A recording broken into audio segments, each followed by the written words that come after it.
Hello, pretty people. I'm laughing because I have something wonderful for Sic Semper Mentalis. I have quite a few Sic Semper Mentalis today, so as always, we start where we start. I want to say thank you to my 81 followers. I've apparently picked one up since I looked at this morning. My YouTube is at 340, and I'm somewhere north of 1330 on X, so thank you all very much for your support. Just making sure I don't have anything that I've missed on my setup. I think I'm good. Okay, so we start where we always start. Thus always to dickheads.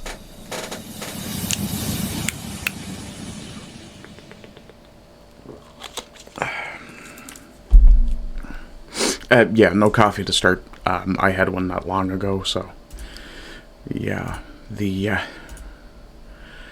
messed up nature of my current sleep schedule is something special. So coffee is useful at times. Anyway, we start where we always start, with Sic Semper Mentalis. Today, a father takes his daughters into a women's restroom during a road trip, leading to a confrontation when another man demands he leave and then calls the police. Who's in the wrong here? There is a man with his two...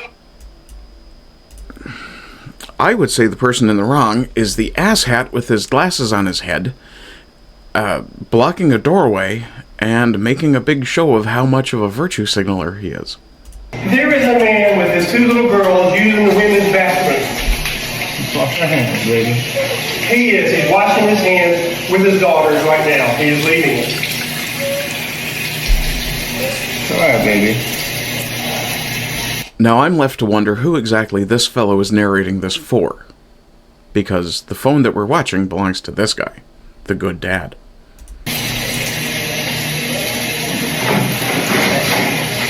She is waiting to use the restroom with her mother, who is very ill.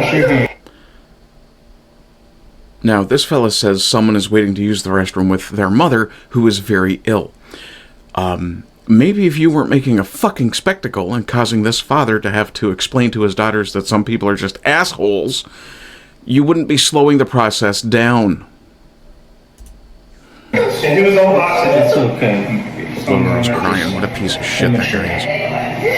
And he's refusing. He's taking his sweet time. Refusing what? You started to say he was refusing something. What's he refusing? He's not refusing anything. He's not even the one blocking the door and keeping people from using the restroom. That's you. I have two girls washing their hands. You let this lady, this woman is she's a woman. She can bring her daughters in here. She's a manager of the QT. I'm there. Who gives a fuck who she manages? You can ask her. I understand. The father said the right thing. I'm their dad.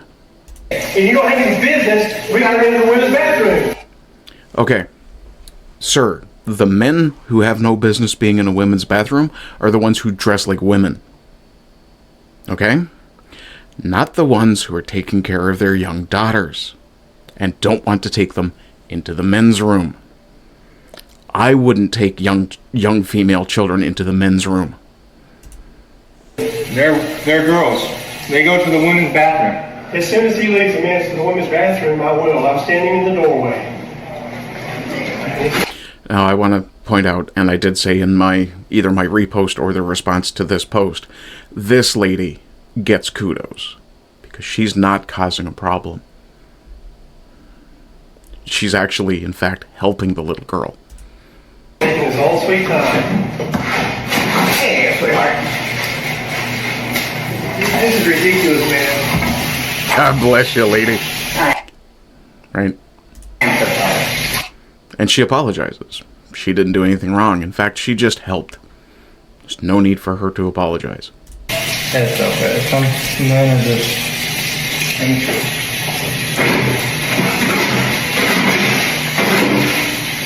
Here you go, man. Right here, bro.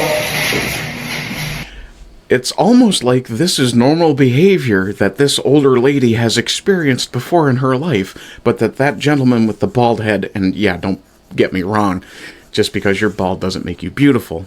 Not like me, anyway. But that fellow with the bald head, he's just an asshat. You got your hands? Alright, come on. On my hand.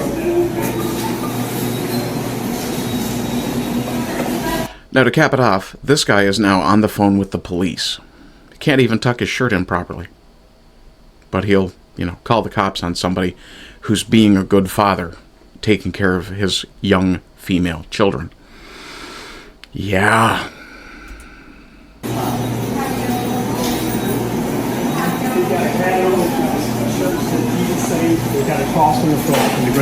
Yeah, what a bastard he is. He wears a shirt that has a cross on it that says Jesus saves. You can video me. Now, see the movement? That aggressive approach? This guy's got two little girls holding onto his hand while he's videoing this guy. And this guy thinks it's appropriate to be aggressively approaching their father. Okay? And you got to Don't put your hands on me. Yeah, well. Yeah, and puts his hands on him. Stop videoing me. Yeah, he just put his... Why would he stop videoing you, sir? You're on the phone to the cops because he took his young female children to a bathroom and didn't leave them unsupervised. Like a good father would do. Hands on me. I touched operator. you. I brushed you on the shirt. That's still touching. Yeah, that's Don't put your ridiculous. hands on me. That's ridiculous. I got it on. Yeah. It's ridiculous because you think you have the power to do what you like because you're offended. You're an idiot. Video.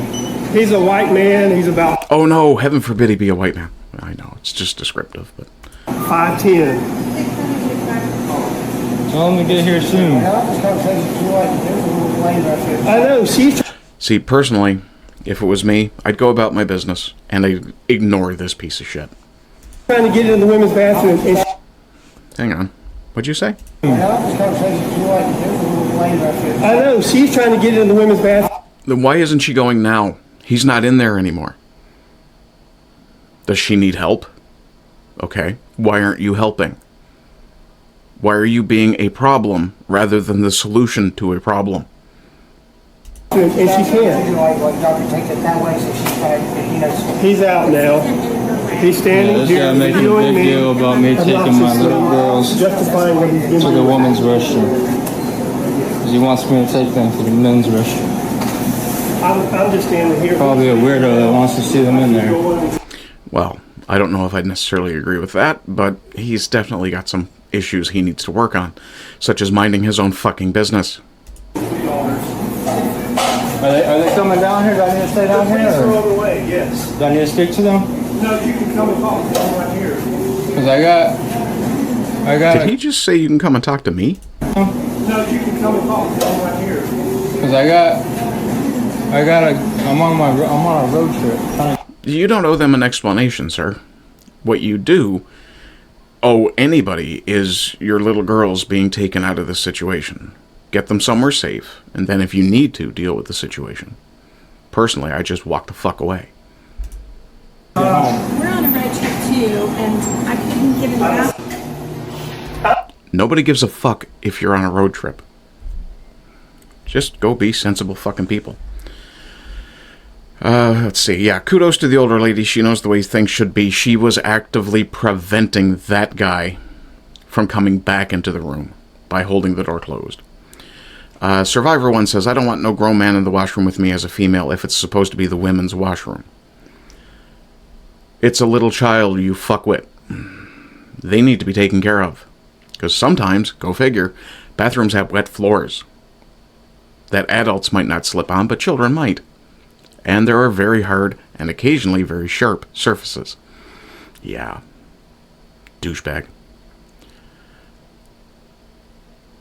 Why is he filming inside the women's washroom? Probably because he was being harassed by some fuckwit who thought he had the power and the right to, or the authority, sorry, to, harass a father taking care of two young children. Father's wrong, he should have taken his kids to the men's room. No. Bullshit. There's absolutely no reason young children, young girls, need to see grown men using the washroom. There's no reason for that. Those girls, when they get a little older, are going to be expected to go to the women's washroom. So why not take them to the women's washroom as it is? I would have just taken her to the men's room. You're a fucking idiot. The guy that called the police should be put in jail for 24 hours for wasting resources. Yes, misuse of, well, assuming he didn't call 911, but assuming he did, or sorry, let me rephrase, if he did call 911, that's a waste of resources, absolutely. The fact that he's even talking to the police at all is a waste of resources. Yeah. Protecting your children in the bathroom is unfortunately a necessary evil these days. I really hope goatee guy kicks rocks barefoot. Nice. Fucking idiot calling the cops. Even the woman there was like, sorry, it's a dad making sure some fucking weirdo doesn't mess with his daughters. That dad is a Chad, absolutely. Yeah, if he was a tranny, this fag would be talking about how beautiful and brave he is. Fathers do this all the time, perfectly normal. Yes, it was normal when I was being raised. I don't see the problem. The father should have brought his daughter into the men's room if there are no family changing rooms. As a father of 3 girls, I know this is the proper protocol. It's not, and you're making a mistake. But what do you expect? And then there's this retard. Selfish creep. If your daughters are that helpless by that age, one of them looks like she's 3, the other looks 4. Fuck off. Grow up. Yeah, where else is he supposed to go? Thank you, Brianna. It's a good point. Yeah. Difficult situation if you're a father alone with your daughters. Can you ask a female employee of the business? No. Hang the fuck on. That's worse. Not only are you surrendering them to the possible presence of dangerous strangers, now you're talking about actively recruiting a stranger to take care of your kids when they're in the middle of a different job? No, fuck off.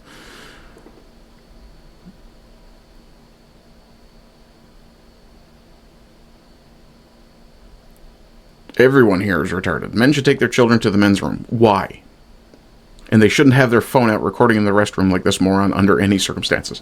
See, this is where you people don't understand. And what's your name? Sincere? Yeah, you're sincerely retarded.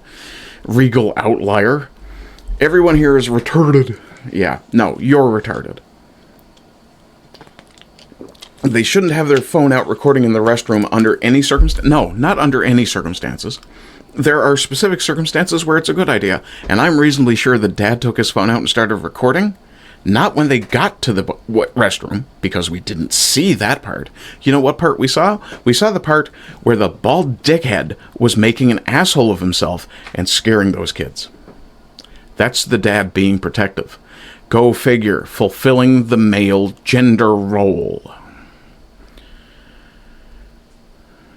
If you're a man and you have a small daughter, you can bring her into the men's washroom. Why? What difference does it make? Why is this such a big thing for so many people? Good dad, in my opinion, says Jess, little girls don't belong in the men's bathroom and the world isn't safe enough to send the little girls in alone. This wouldn't bother me a bit. His intentions are pure. Exactly. You can't even use the word washroom. It's wash out. Fuck off, Nando. Anyone who says they've been taken to the men's bathroom instead is weird as hell? Yes. Men have their junk out in plain view? Well, no, you don't really know how that works. But yeah, we have urinals in the men's room. I don't use them because I don't piss on the wall at home. I'm not doing it in public. But yeah, this is perfectly acceptable. Guys will... I mean, I've walked into a washroom where a guy stepped away from the urinal because he had an issue and... instead of zipping up, he stepped over to the sink, washed his hands, and then cleaned himself up because he made a mess. And, yeah, his junk was hanging out the whole time. It's unusual, extremely unusual, but it does happen. Let's see. Why is nobody questioning the phone already having been set up? Because, like sensible people, we can, infer that the phone didn't come out until Loudmouth in the doorway started beeping. Yeah. No, the best, safest way to do this as a father is to approach restaurant staff. No, you don't approach staff. They have a different job. They are not paid to take care of your kids. Why do so many people want to abrogate their duty, their obligation as the protector of their children to someone else? It's either, oh, the staff at the restaurant could do it. Oh, the government can do it. Are you fucking retarded? Canadian Bills fan says, who's wrong? The ass that's shooting his mouth off and scaring the little girl. That's who is wrong. Yes. The thing that strikes me is the only woman in the video is not offended by this father's presence. Just some random big mouth is. Exactly. The realist says, if he checked that no one was in the washroom, fine. If not, then he should take his daughters to the men's room. No. Again, no. There is absolutely no reason a little girl should have to walk past urinals. Not simply because they're urinals, because there could be guys with their dicks out fucking pissing, okay? There's no need to expose a little girl to that. And yeah, I would expect, most likely, given the fact that the woman in the doorway is a manager, because that was indicated by the bald fuckface, I would say most likely what happened here is a case of the father. And I have to infer a little bit, but at the very least, I suspect the father had actually asked the manager if she could check the washroom. And the little girls went to use the washroom while the dad stood there and probably chatted amicably with the older lady, who was a manager, who was present the entire time. There's no problem. It looks like a one-occupant room. If it was, you'd have a lock on the door. It's not a one-occupant. You're a complete idiot if you think this father's in the wrong. The janitor she wasn't a janitor, she's a manager. Right? She said she was sorry. She didn't need to. The other man said a stranger can take your kids in the washroom even if it's a woman. Yep, stupidity at best. That's not white privilege, it's fucking boomer mindedness. Yeah, what law was broken? That's a very good point. Obviously the mother's not there, but I would get her to someone ASAP, come back and knock that guy out cold. No, you know, this is where I do agree that getting her to somewhere safe would have been better. Then again, you can't really fault the dad, because if he's taking two little girls on a road trip and it's just him, he's the only adult supervision they have, then it would be a very stupid thing for him to do, to go and put those girls in the car, come back and knock that guy out, because he's going to jail and those kids go to CPS. Fuck no. No, the move is not to take your daughter into the... Jesus, what the fuck is that? What the fuck is that? Oops. And I accidentally went to my ex. Oh well. Moving on. That's enough of that. Here we see... we've talked about this judge before. A federal judge has upheld the felony conviction against former Milwaukee County Judge Hannah Dugan. Remember her? She was the one who decided to help an immigrant slip out the back in a courthouse because ICE was waiting for them. Guilty of helping an illegal evade ICE agents at the courthouse. She now faces up to 5 years in prison, disbarment, and steep fines. Against Dugan apparently there's said video. She was alerted to their presence by a court official.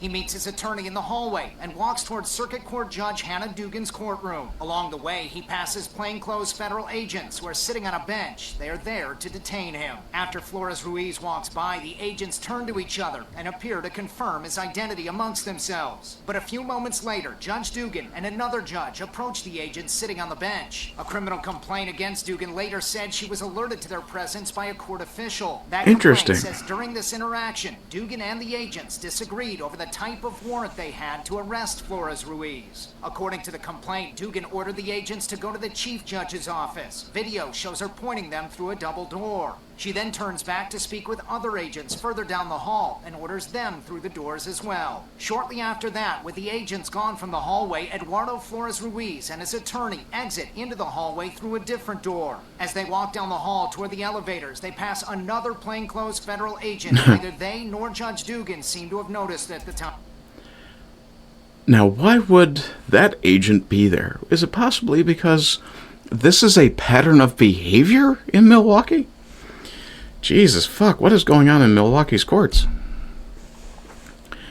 She better get the whole 5 years. Anything less is BS. She likely won't as a first-time offender.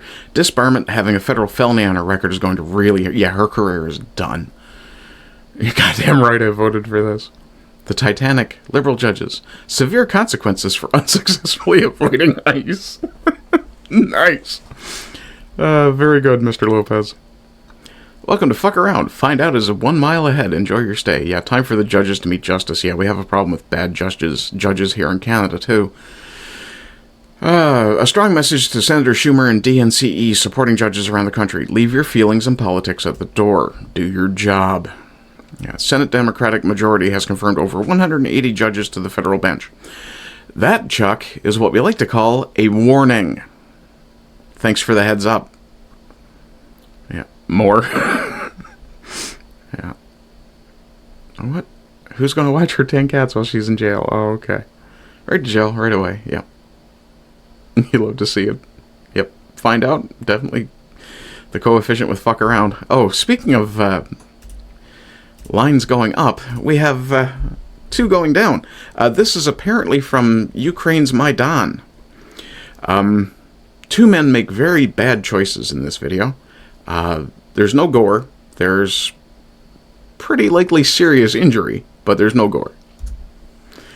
Yeah. Let me just pause this right when you expect it to get good. Oh, look at that. That's fun. Okay. Yeah, also, sliding down on your gut's probably a bad idea. Yeah, this is a very short clip. I'll probably play it twice just to go through it, but I'll play it once through the whole time, and yeah, it ends exactly as you'd expect if you understand physics and the human anatomy.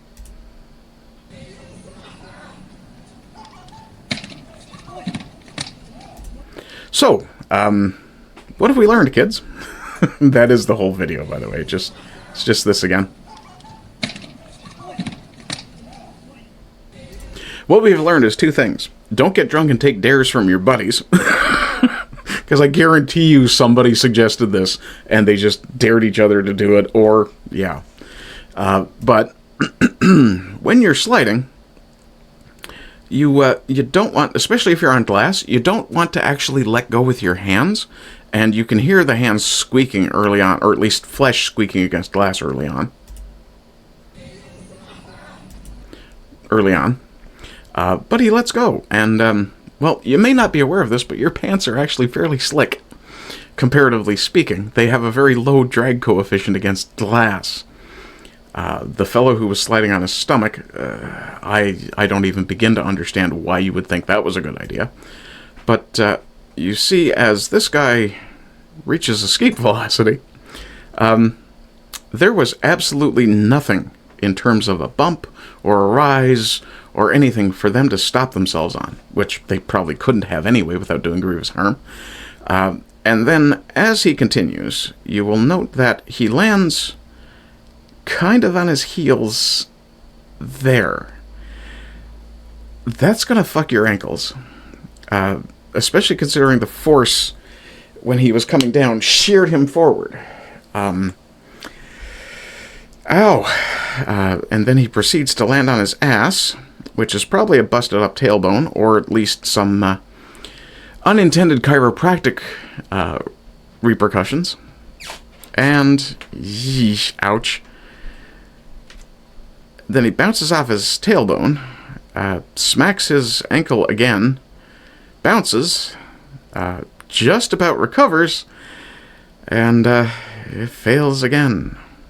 And we'll deal with the guy still on the slide in a second. There's going to be some lovely road rash on his hands and forearms, and yeah, he's probably got some wonderful bruises to talk about later. So he's more or less okay. Now, we'll come back to Superman here. I'm just laughing at the way this looks. And we'll deal with this fella now. So this guy is more or less face down, which, you know, it's a terrible way to enter space. Open space, empty space. Especially over the top of what looked like amphitheater seating, benches, made of most likely concrete or stone. He completely destroys his knee here, because, and probably tore something in his groin, because, like it or not, when your body does this, it's really not good for you.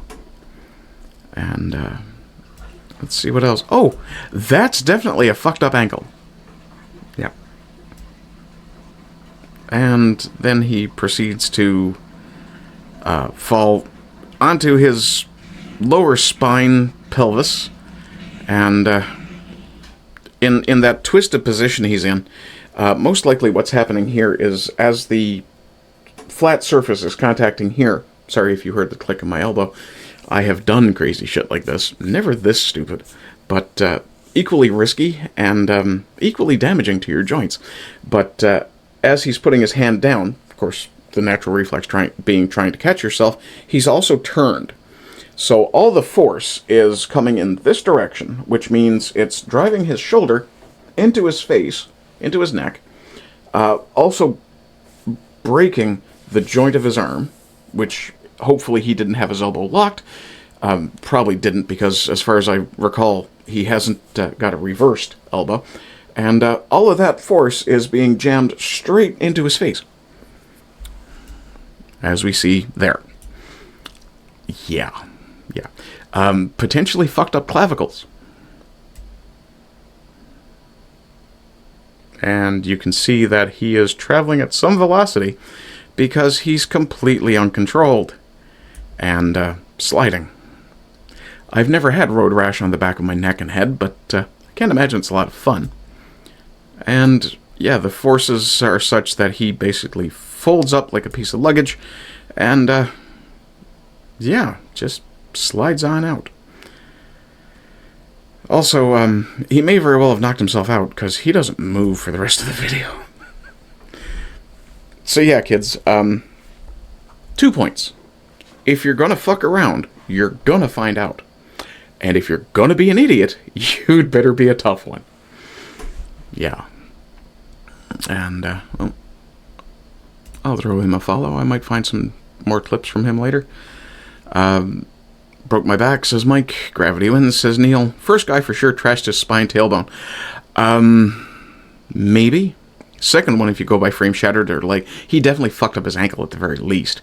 Probably his knee as well. I don't have any idea what they thought was going to happen here. Yeah, today's episode of Dumb Stunts, Stupid People, yeah.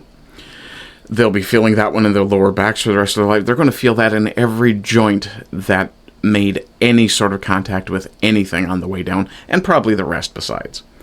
The lesson from here is, if you ever had to fall from a roof, slide down on your butt, not your belly. No! No, if you fall from a roof, do your damnedest to land in a recoverable position. Something that is 4 points, so you spread the impact as much as possible, and try to, if you can manage it, roll into the impact so that you take it on the softest parts of your body. And the parts that don't, you also want to try to align your bones in such a way that the rotational forces aren't working against them, so that if you're rotating this way, your arm doesn't go ping. Yeah. Compound fractures are a bitch. Something else I've never had. Dumbass Ukrainians' typical shenanigans around the Maidan. Yeah. One shattered his arse on the steps. The other shattered the concrete with his head. See, that's not how concrete works. Concrete will break you. You don't break concrete. Yeah. Young and dumb is the answer. Emphasis on dumb, yeah. Reminds you of a Jackie Chan movie. Yeah, Jackie Chan plans his stunts.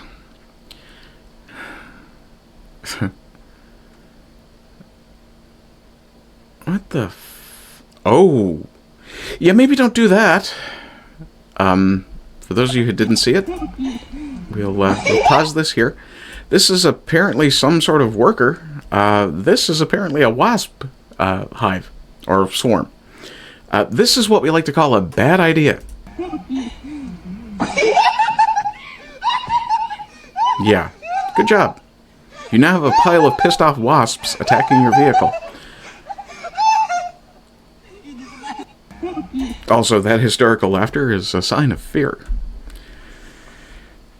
Let's see. We'll go on past that again. Let's see. Your team started the match with confidence, ended with confusion. Yeah. Yeah. Copy link. So, now we talk about the Short King, who, well, was ready to fuck with everything. Short King goes feral after two creeps slap his wife's ass in public. He managed to bring them both to the ground. He did some work on these boys. Like, just looking at this guy's physique, let me see if I can get a good look at him. He's not built unlike me. I'm very thick. And, those are some serious muscles in his shoulders. You'll notice his extremely skinny friend here is attempting to protect those guys, not him. Yeah. He shrugs that guy off. Slaps two guys in the face, knowing full well what's about to happen. So this is the point at which these two gentlemen on the left should have thought, he's willing to take us both on at once. He is either extremely capable and confident in his ability, or stupid.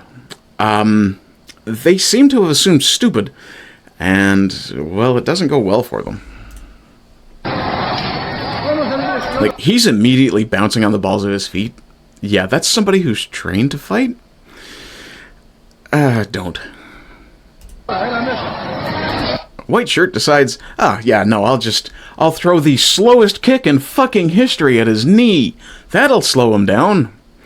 Don't mind me while I just leave my foot hanging out there for him to get a hold of and fuck my ass up with it. That was a hell of a right. Now, I will say, the way this guy was bouncing, it does speak to some training. However, his technique, it's very much brawler, not martial artist. And you'll see that very rapidly with the way he throws punches, and he is throwing every punch for the fence.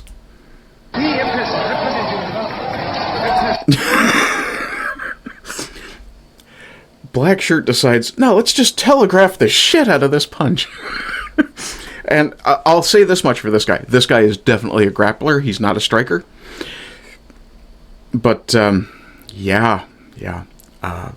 hell of a nice shoot. And he's got him. Also, I will point out, he didn't just let him go. He pushed him down. Yeah. But every one of this guy's big swings, and he's fast. Like, that's impressively fast for someone built like that. And again, trying for swing for the head. Why? The guy's a little dude. He's coming into you. You don't have to swing for his head. Swing low. Go for uppercuts. You know? But no, I'm a movie star. I can take this guy out with one punch. No, you can't. You see the big barn door nature of that swing? Sorry about the clicks from my shoulder. Remember what I said about my joints earlier?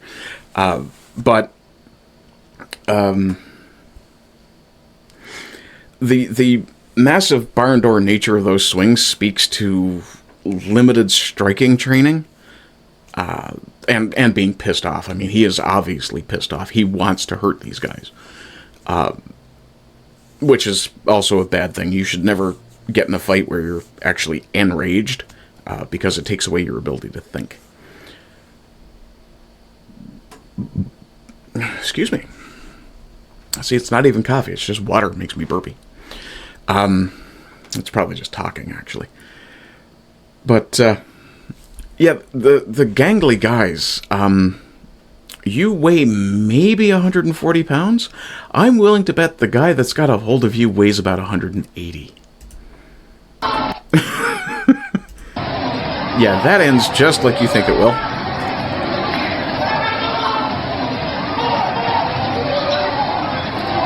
I will point out, the only reason that guy didn't lose teeth from that shot when he pulled him in and swung at the same time is because of reach.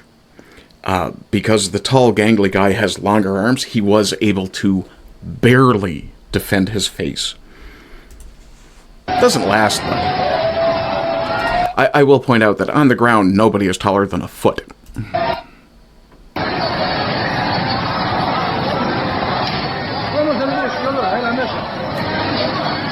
There's an odd cut there. I wonder what happened.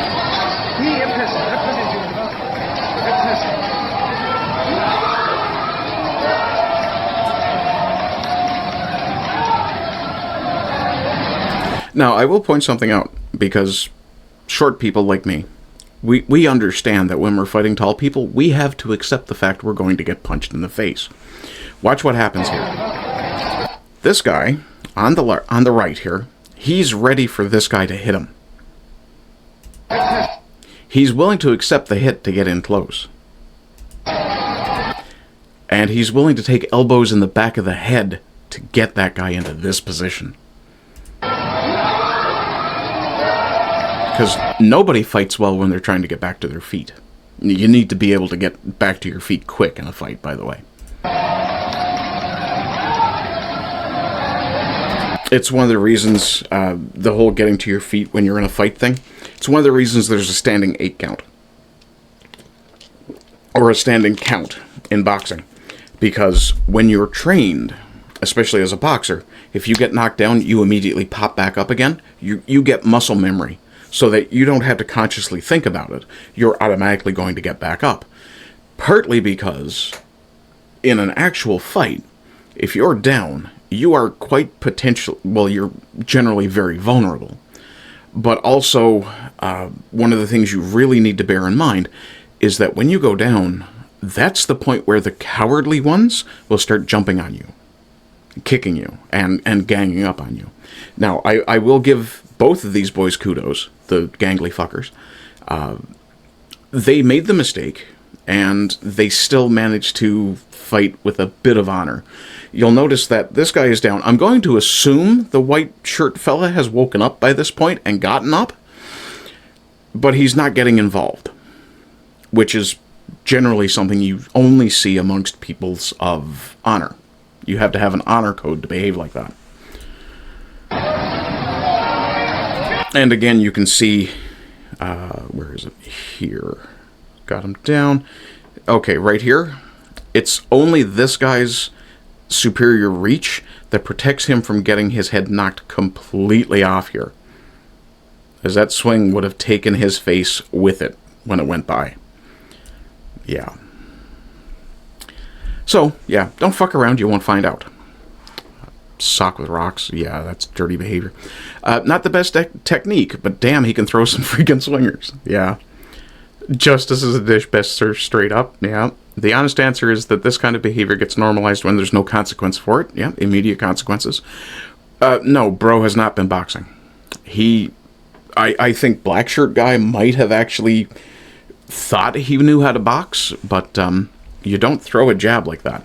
If you're throwing a jab, it needs to be quick. It's got to get out and back in a hurry. I'm not even much of a striker. I'm definitely a grappler. I mean, I'm short and I don't have a lot of reach. If I get a hold of you, I'll turn you into a fucking pretzel. But yeah, I have to get a hold of you first. People often mistake short for small. Yeah, that guy is bigger and stronger than both those pencil necks. It's not just that. You have to realize that the expression, the size of the fight in the dog, actually is accurate. Those two guys were not really that interested in having a fight. They just thought it'd be funny to slap some chick's ass as they walked by. Probably behavior they've indulged in before. In this case, it did not work out well for them. And they'll probably not do it again. Let's see. Bury Me in Lake Tahoe says, civilized men are more discourteous than savages because they know they can be impolite without having their skulls split as a general thing. Robert E. Howard.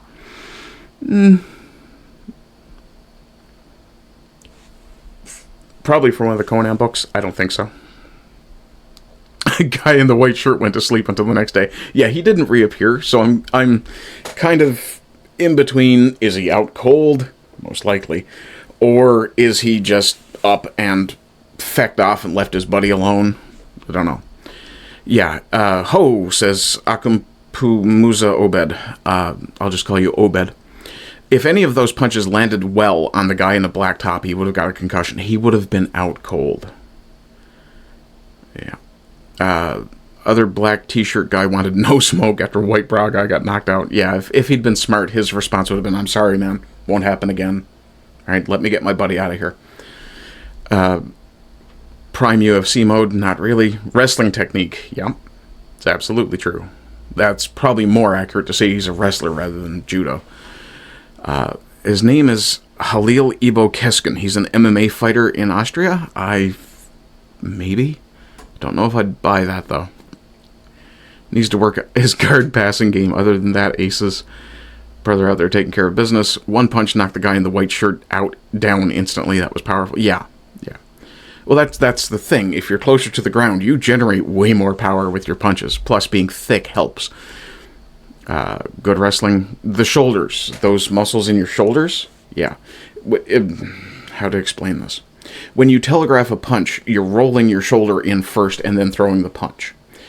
If you don't want to telegraph a punch, you just throw it, right? You don't worry about getting your shoulder moving first. Like you're not doing... Is it even... Yeah, you might see it if I turn. Okay, I'll try it left. I'm not a lefty. Okay, so telegraphing a punch is this. Now, I'm doing it very slow, obviously. But not telegraphing a punch. You just throw it. You just put it out there. If you guys have seen the video of Kimbo Slice and Michael Jai White, where Michael Jai White explains that a fast punch is not necessarily a fast punch, you'll see the importance of telegraphing. Because what Jai White does, he gets Kimbo to put his hands up, or put his hand up, and all he says is just move your hand out of the way.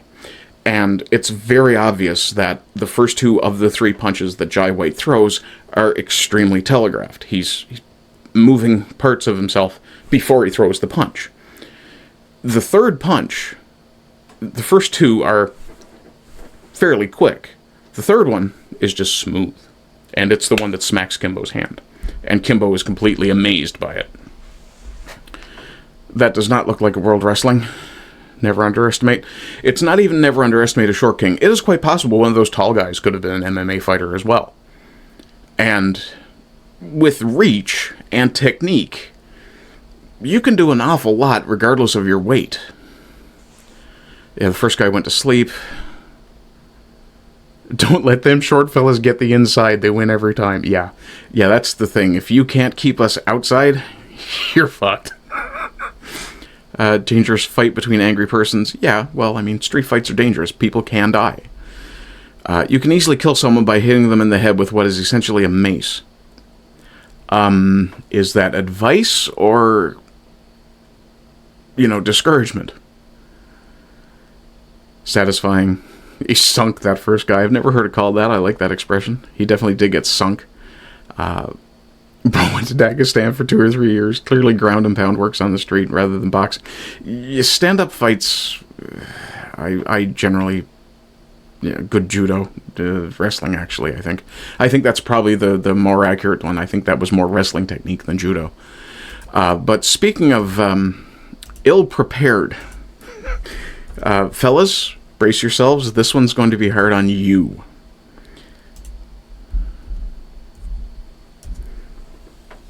And I will try to pause it before it happens. I think I did. So from also Feck Around to Find Out at FAFO TV, here we see, I did point out, remember fellas, you want to wear tighty whities when you're doing this kind of work? Yeah. I mean, it's fine to be straddling trusses. Really it is. But, it looks like it's a hot day, and things droop on hot days.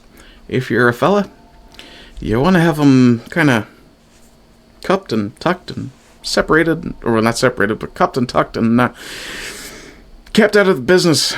Yeah. So you can already figure out what's going to happen here. This guy's reaction to it is fucking priceless. If you haven't figured out what's going on yet, probably because you're a lady, he has crushed his more delicate parts in between those two trusses. Yeah. That would probably be my first reaction too, because that's a lot of pain.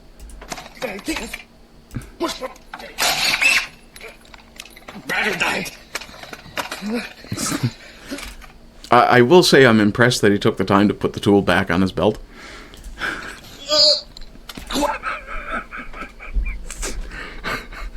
Oh, fuck, he's wearing a tag that says Maverick. Oh, you fucking winner. What in the world? Get this thing off!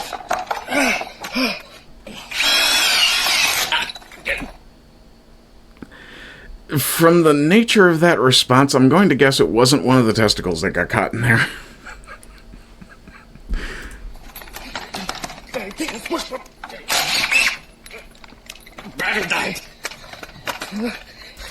I'm not sure what language he's speaking either.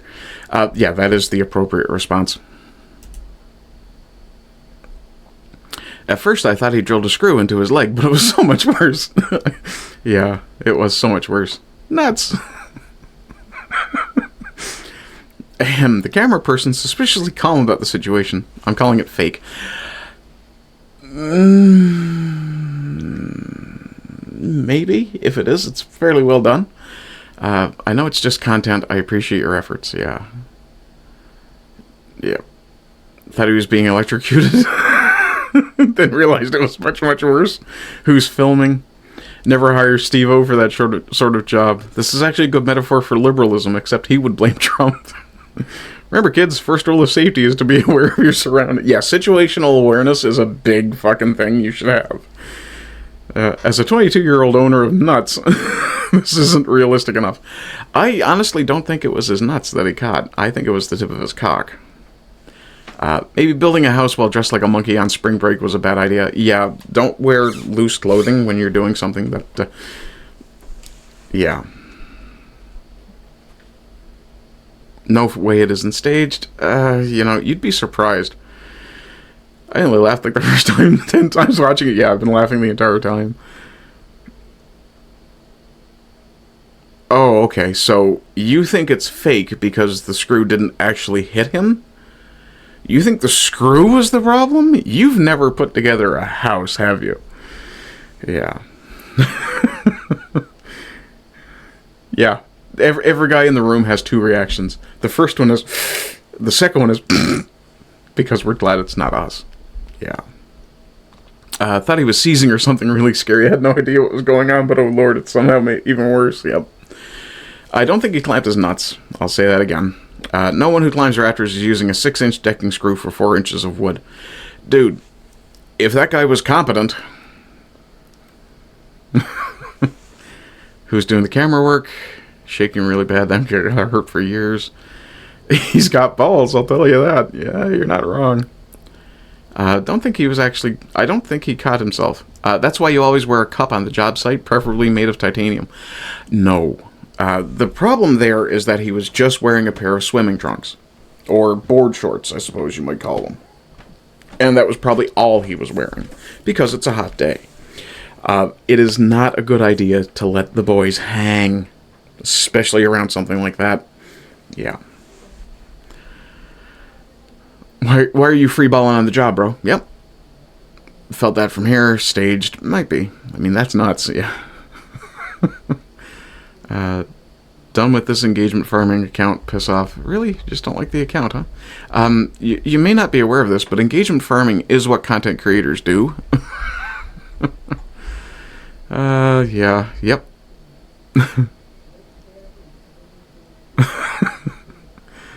You see my wiener? Yeah. Yeah.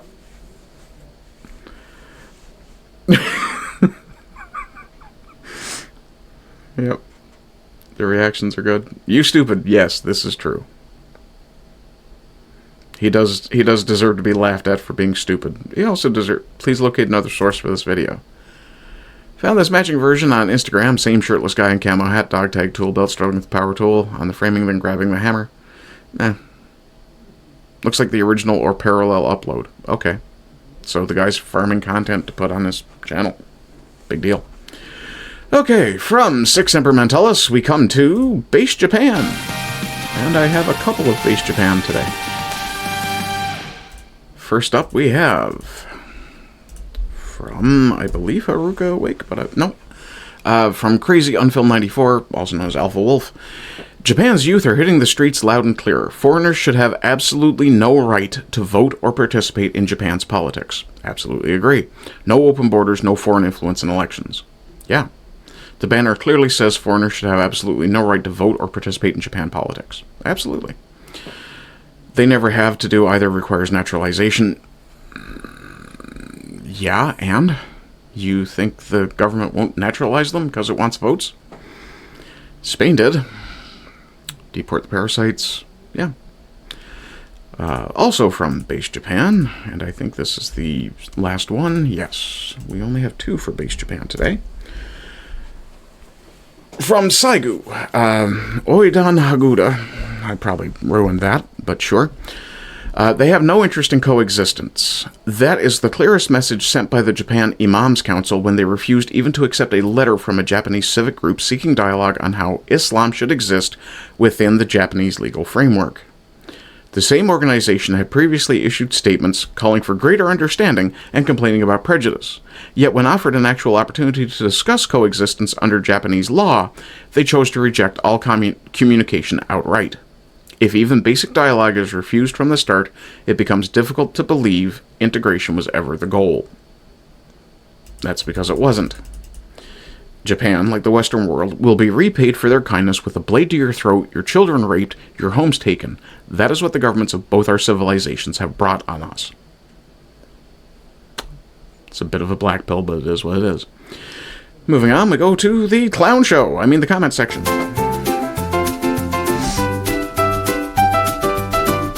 And as usual, this one's extensive, but I'll try to be quick.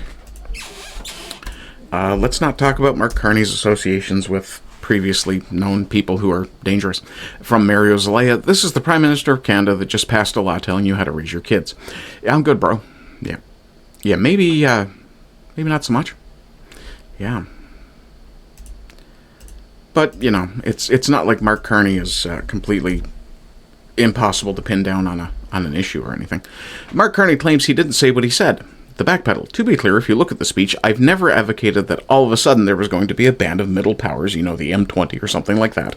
The facts. I argue the middle powers must act together because if we're not at the table, we're on the menu. In a world of great power rivalry, the countries in between have a choice. Compete with each other for favor, or combine to create a third path with impact. Another day, another spin. Yeah. And we will play this video so that you see the contrast. To be clear, and if you look at the speech, I've never advocated that all of a sudden there was going to be a band of middle powers, you know, the M20 or something like that. Argue the middle powers must act together because if we're not at the table, we're on the menu. In a world of great power rivalry, the countries in between have a choice. Compete with each other for favor or to combine to create a third path with... So, given where he was speaking from, the land of the 666, at the World Economic Forum, probably in Davos, yeah. To say he's as trustworthy as a pissed-off snake is probably right. Why would anyone expect the guy who potentially plagiarized his way to an economics degree to show any kind of understanding of the things he's said in the past? The man rewrites history to suit himself on a whim. I mean, that's not wrong. Neither is that. Yeah. The lies continue. I wonder how many lies Carney tells his friends. He doesn't lie to his friends. His friends know that they're also pieces of shit. Yeah.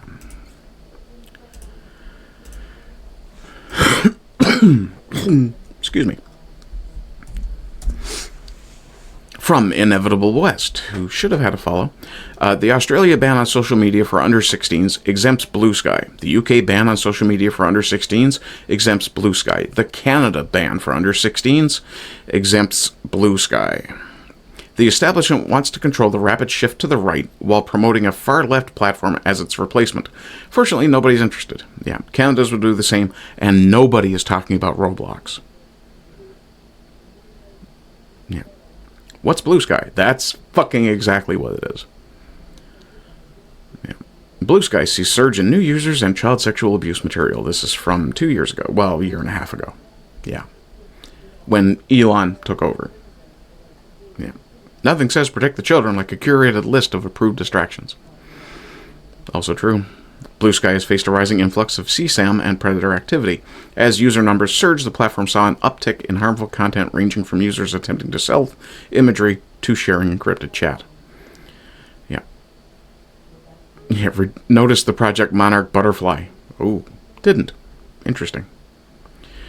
In other news, the UK, Canada, France, and Australia have all adopted the Chinese flag, and Mandarin Chinese will now be their official language. Yeah.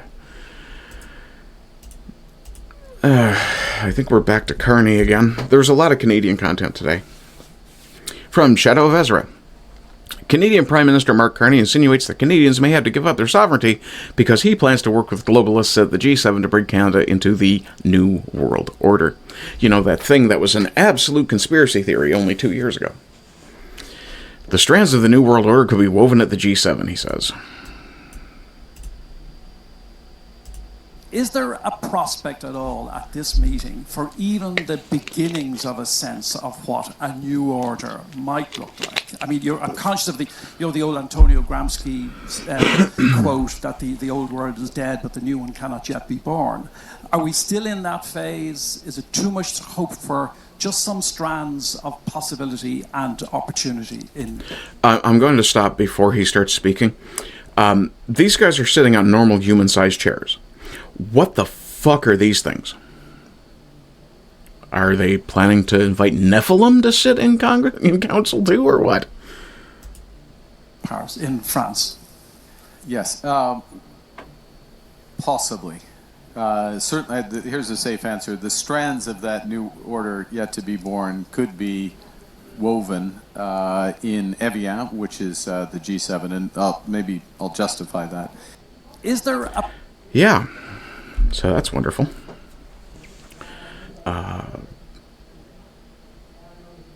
Yeah, then, of course, there's the media push for the under-16 social media ban. Here we see Mark Nixon pointing out, Mark Miller says, protecting kids is not a Canadian-American bargaining chip. We draw the line at kids. Regardless of what Trump says, yeah, because it's all about Trump.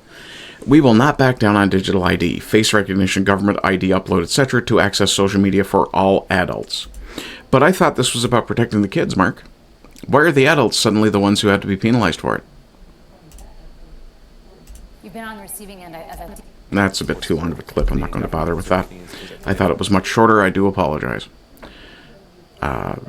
In refusing to block platforms like Blue Sky and Roblox, both known for child predation, the Epstein class is revealing themselves. In pushing digital ID as the method by which they will protect our children, they are fear-mongering you into accepting government control of everything you see, say, and listen to.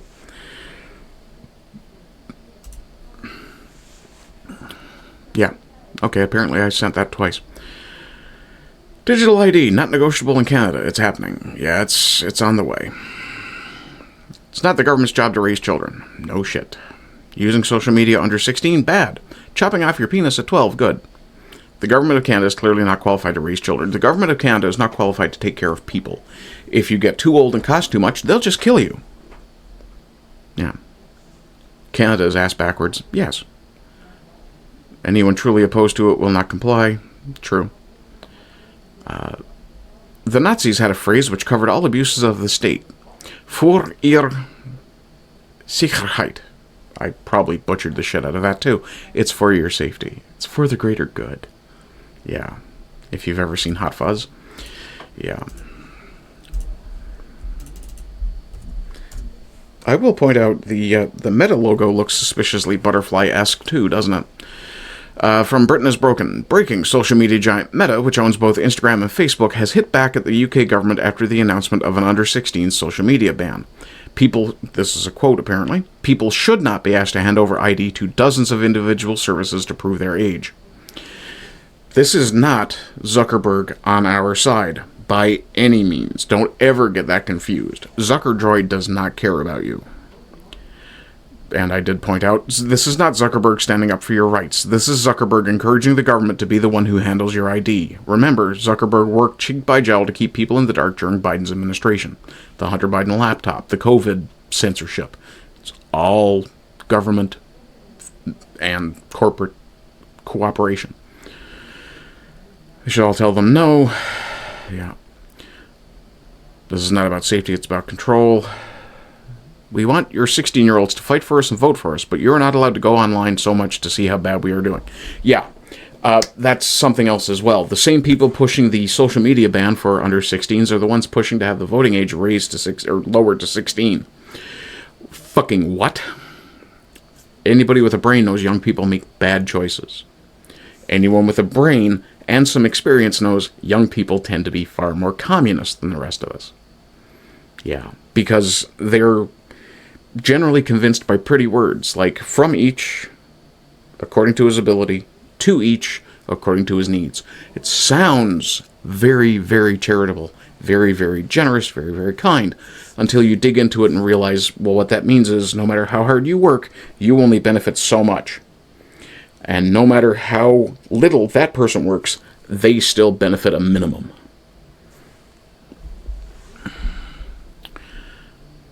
Yeah, Meta isn't opposed to the idea, just wants to get paid to do it. Meta reportedly enters agreement with firm that facial recognition. Yeah, there's a reason I'm not on Facebook. Fuck all. India, China, and Russia about to have everyone's identity. Don't really care about the Russians. Gotta be real. Don't care. As far as I'm concerned, the Russians are actually proving they're a titan to be dealt with, because, well, the entire Western world decided to array against them in a proxy war with Ukraine. And Russia hasn't lost. It's been years. Let's see, from Canada Proud. Carney Liberal Bill C-35, which is supposed to ban products made by forced labor from Canada, offers no definition of forced labor. This continues to be a problem, the lack of definitions. And leaves it to the discretion of Foreign Minister Anita Anand, or whoever ends up in that position, to decide whether a product is allowed into Canada. Can you fucking imagine? They refuse to define things because that gives them ever greater power to decide what they feel threatened by. The only outcome foreseeable from this is a generation worth of charter challenges, tying up our courts on needless niggling over infinitesimal points of law, while Canadians suffer under their yoke. So her masters in Beijing will ask her to turn a blind eye. Yeah. China will get a pass. Of course they'll get a pass. China's supposedly going to start building cars here, in Canada. Yeah. This minister gets to decide legislative push on all bills has to stop. Yeah. Yes. Anita Anand, such a woman of ethics, gets to decide what is forced labor. Every Canadian paying a corrupt government 70% of their income is essentially forced labor. Yep. Pile of fucking traitors. It's not just the Liberals. Let's laugh at Mark Carney now. Yes, Mark Carney actually did do this. Anti-Boomer asks, Mark Carney planted a tree while it was still in the plastic pot. Is this guy even a human being? Yeah, we're going to blow this up and just laugh at Mr. Carney. We'll start here, where you can see the... actually, I'll pause that again, so that we can see the very Monty Burns stature that this man has.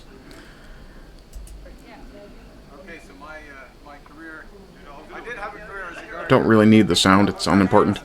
But watch how he grabs the shovel.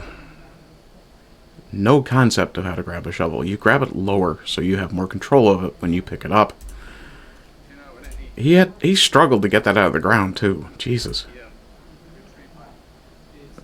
What are you doing? No, you're supposed to plant the tree, not the dirt first. You're not filling a grave, dumbass. Oh, he has to get somebody else to hold it. He can't just, use force to put it back down. And, of course, grabs it whole and entire by the plastic pot. Tell me you have no idea how to handle a shovel or a plant without ever telling me that. He's going to bury a plastic pot. So someone else is going to have to come along and dig that up.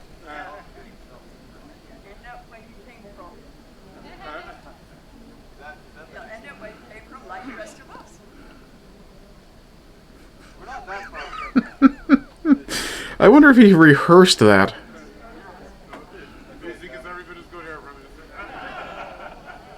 Yeah.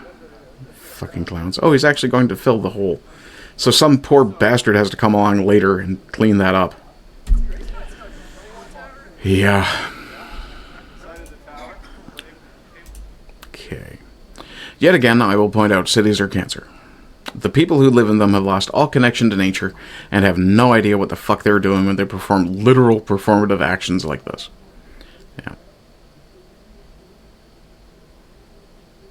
Yeah, that's about what he should be doing. Speaking of Mark Carney's incredible creative abilities, let's talk about his accounting. Even CBC is calling out Carney's creative accounting. They have subtracted the Canada Pension Plan from our national debt to make the numbers look better. Still bad. Suddenly our debt to GDP drops to just 10%. That's not fiscal responsibility, that is straight up bogus accounting.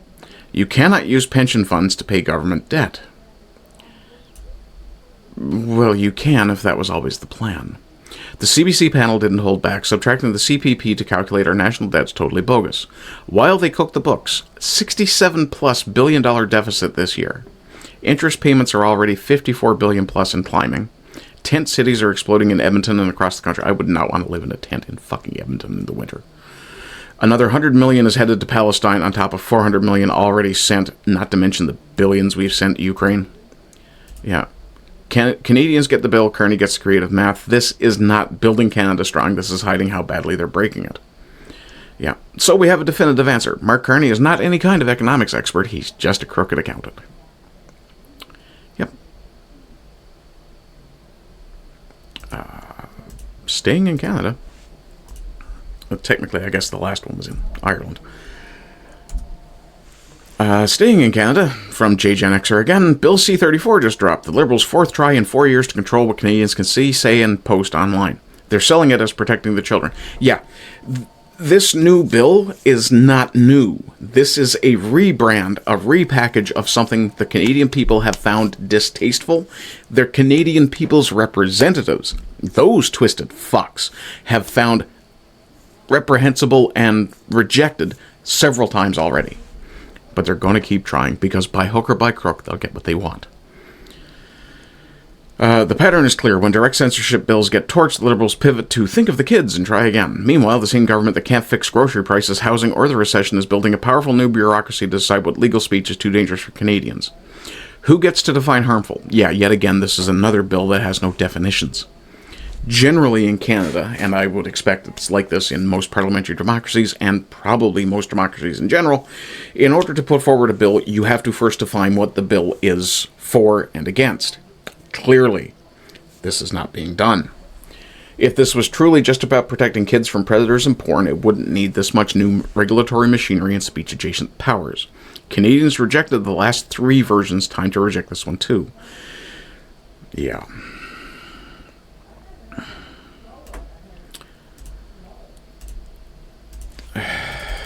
This story has pissed me off more than it really should, but it does. From Bruce Barrett. Turns out we were right again. We can just revoke citizenship. You can just do things. Canada is asking some people who received citizenship to surrender their certificates because they were received fraudulently. And I did point out, as with a recent case in, I believe, the UK, which I covered, where a man refused to sign his deportation papers, I am forced to ask why it is that sovereign nations, with all the authority of the electorate behind them, think, thin though it may be in some cases, would ever ask someone they wanted to eject to consent to that ejection. Simply put, why is it their choice? Why do they have any ability, as someone that this country has rejected from being present in this country, to object and actually interfere with the process? Put them in the one-way trebuchet, fire them out into the Bay of Fundy. Done. Fix everything, easily switch. Yeah, the remigration. It's not going to fix everything, but it'll be a start. It'll be something that will give us the ability to start fixing problems. Asking them to surrender their citizenship sounds like it requires them to voluntarily give it up. You think it doesn't? 15 million, including the traitorous 343 in Parliament? Yeah. Remove the filth in Parliament, change the locks. There needs to be a legal justification, and in this case there is.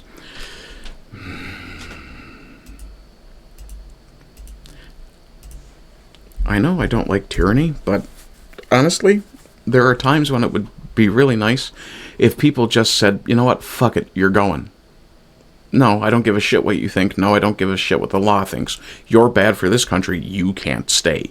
Get out. God, this one. From Sam Ashworth Hayes, who catches a follow. 2 men adopt a healthy, happy baby boy. His grandmother, who looks after his sister, objects. She asks for the baby to be fostered for a few months until she is well enough to take him. This is denied. His adoptive father abuses him until he dies.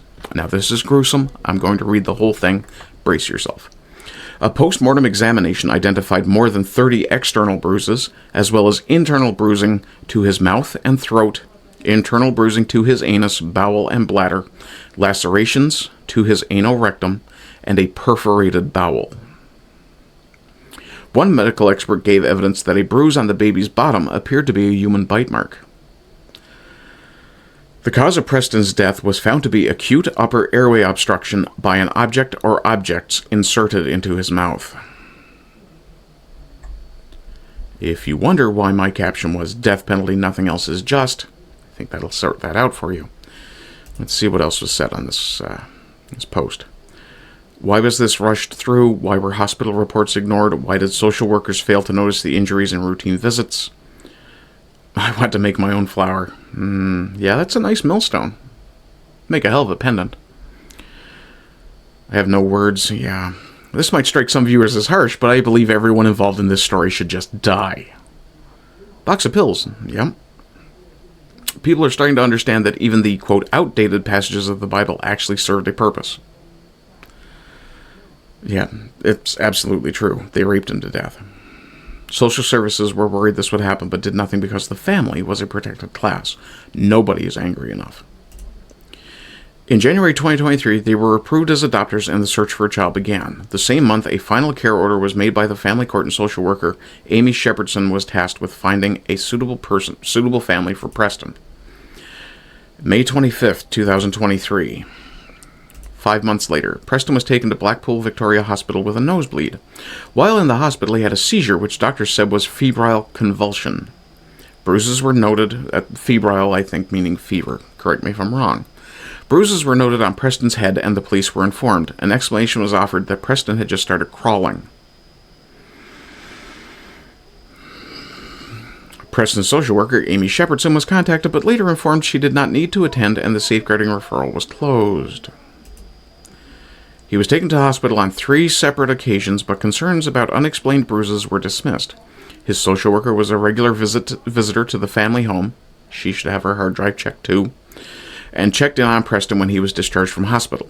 Later, a supervising social worker from Oldham Council looked at whether there was something going on that she could not see after his 3rd hospital visit. Despite his broken arm, this is a fucking crawling baby, she noted, "I did watch your responses to your daddies quite carefully, as I am aware you have had a few hospital admissions of late, and this made me ponder a little as to if there was a problem that I couldn't see. Why the fuck are you writing reports addressed to a child that can't read them?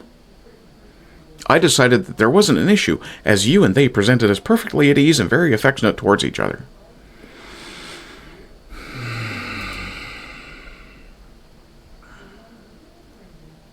Eunuchy snip snip. This deserves a hanging, yeah. And, yeah, he should be castrated and hung, preferably at the same time. Sorry, hanged. Yeah, if I'm a racist for voting Trump, you're a pedophile for voting Biden. Yeah.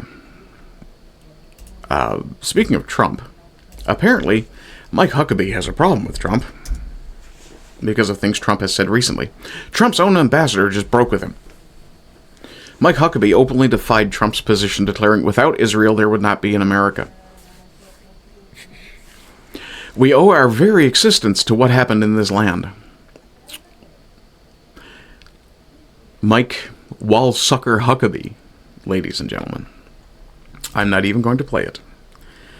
This shameless historical revisionism these people engage in is both transparent and flimsy as wet toilet paper. Yeah. Without Israel, there would not be an America. Without England, there would be neither America nor Israel. Listen for the clicks, Mark. Did you hear him? Good. Yeah. Sorry, not Mark. Mike. I keep thinking I'm talking to Mark 11. They all look the same. I'm kidding. Randy Fine's way fatter. He's got more hair. So between 1776 and 1960, America just didn't exist. Yeah. What is framed as open defiance is not what it seems. Fuck off. This is what Mike Huckabee wants you to believe the Constitutional Convention looked like in 1787. Oh my god. Yep. From Dow Sword. Me trying to find the part in the Bible that says you had to support the Rothschilds' founded state that employed Jeffrey Epstein. The biblical Israelites and the state of Israel are not the same. It may come as a surprise to some of you, but originally, the state that is currently known as Israel was going to be called Zion. And someone suggested, hey, maybe we shouldn't do that because there's a biblical connection to the name Israel that we can use against the Goy. Yeah. But, you know, it's not like the whole thing is theater or anything.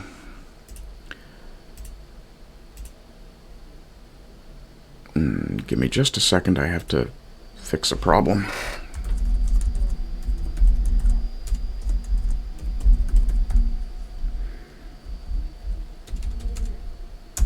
Okay.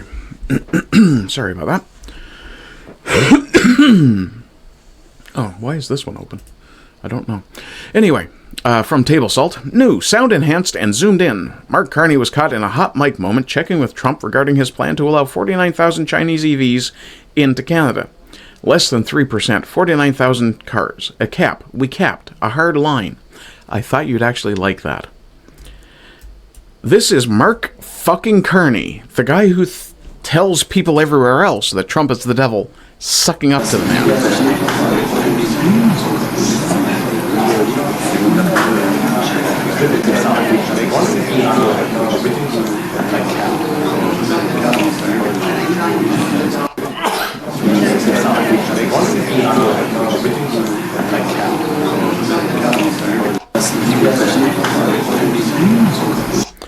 He does, in other footage, go on to say, I thought you'd actually like that. And Trump kind of nods and, yeah.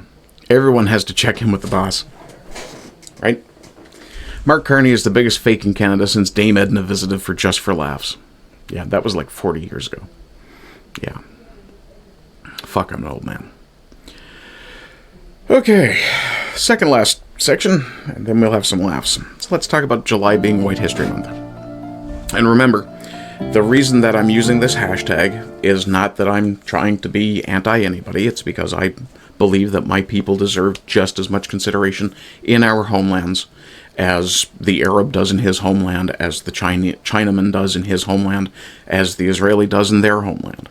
We deserve to be able to celebrate and honor our history and heritage, and to also bring up instances where we are under attack. In some cases by the people that we have actually shown charity to.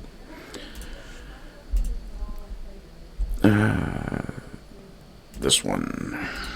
I'm going to avoid the current high-profile one. Did that not work right? There we go. From Fortisax, who you can see on the Red Ensign podcast with the Black Horse. I vow that if I have kids, I'll spend my life building a better future for them, giving them every advantage I can, and supporting policies that exclusively serve their Canadian interests. We must not become the wise, heroic elders the boomers failed to be. Not Saturnian, I think maybe Saturnalian, child eaters. Yeah, this post is apparently unavailable. Is this the post in question? Yes, I'd say it probably is. And I said, hear, hear. Last generation of carefully groomed, useful idiots. You have to remember they've been propagandized by the television that was supposedly telling them the truth their whole lives. Freethinker NWG. Members of our older generations not being anti-white would be an excellent start. Yes. And, you know, you can gently ease them into it. Just point out to them, hey, have you noticed how there aren't a lot of white couples on TV anymore? Isn't that weird for a country that's, you know, vastly majority white? From Based Canada, we need a total boomer clean out. We don't. What we need is to get them on side. I'm not sure what this is. Fourth on the way. What are you talking about? Oh, talking about kids. So, Orillia, Ontario pulled a fucky. They decided to pull down their statue of Samuel Champlain. Samuel the Conqueror Champlain is not the, quote, father of Quebec. He is the father of the colony of Canada, this also from 40 Sacks, which he established in 1608.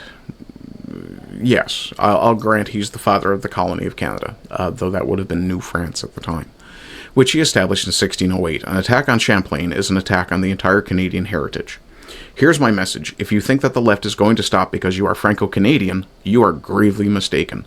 Yeah, you're still white, and therefore you're still evil. It is not the Ontarians who want to make it disappear. They hate all Canadians and their heritage. In Orillia, Ontario, a nearly 5-meter-tall bronze statue in honor of Samuel de Champlain was removed from its pedestal. Yeah. And I just threw the tag. The speech is assimilationist and backward. Champlain is the father of New France in Quebec and of the French-Canadian nation. Quebec is the promised homeland, 3,000 years ago, of the French-Canadian people at Confederation. One can say that he is the father of Quebec. We are not the same. I am Canadian, sir. We are more similar than previously believed. Wait. I'm actually going to repost that one. That was from Dominion Enjoyer, who I don't follow, but I am now. Let's see here. What else have we got? They want all heroic European figures dismantled. Yes, the recent Robin Hood trailer for the thing that starts in like 2 days. It'll be in theaters in 2 days. The Death of Robin Hood, I think it's called. That's obviously another deconstruction of a white heritage icon. It should not be allowed. They want all European figures dismantled. Champlain had swagger. They hate that. In the end, whatever the language, actual Canadians are all the descendants of brave pioneers. Yes, whether we speak French, English, or Newfoundland English. This is racist. No, it's not. It's anti-white. You need to call it what it is. It's not racist. They're not taking down an Indian statue. They're not taking down a statue of Gandhi or Martin Luther King. They're taking down a statue of a Canadian icon, of a white hero. Why is a statue of Champlain harmful, but the Calistani can have floats with kids in suicide vests? Yeah, that was another thing that happened. Oh, we're actually crossing the pond this time. From Carl Benjamin, also known as Sargon of Akkad, they would never treat a minority like this. The truly rough stuff is exclusively reserved for the white working class. We're going to back that up. This is video from White Lives Matter. I want you to pay very close attention to what happens here. This fella who's being wrestled with, right here, is about to be spun by a police officer. You'll note that there is a rather hefty-looking steel bollard there. And there.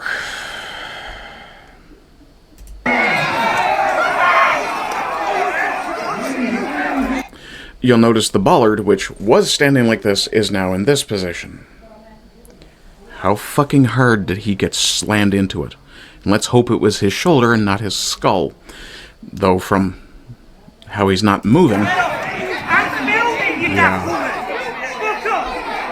This just knocks him out. Knocked him out. He might have killed him. Those things look like they're squared off, too.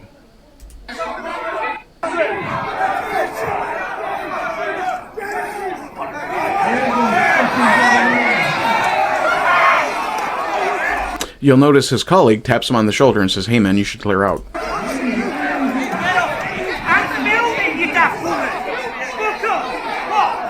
He's busy talking shit to him. You can tell by the body language. He's literally pointing and talking shit about the guy he just knocked down. Fucking pieces of shit. It's because they know the white working class won't fight like the other groups. The problem is we will, but we won't do it immediately. There's a great poem, or several great poems by Rudyard Kipling, talking about the Saxons. And most of my friends like to cite When the Saxon Began to Hate. I prefer to cite Leave the Saxon Alone, which is not, if I recall correctly, the exactly proper title of it. But that's a good meme, Cuck Brigade. But basically it talks about how the Saxon, when finally confronted with unfair treatment, will stand like an ox in a hedgerow. Leave the Saxon alone. Yeah. But since we're talking about UK police, let's talk about this really egregious one. From the General, alien invaders are attacking Scottish people in Glasgow. Keir Starmer said this was all done by design. And not to give the game away, let's full screen this. And pay some attention to the people in the background as well. Like this guy with this shiny spot on his shirt.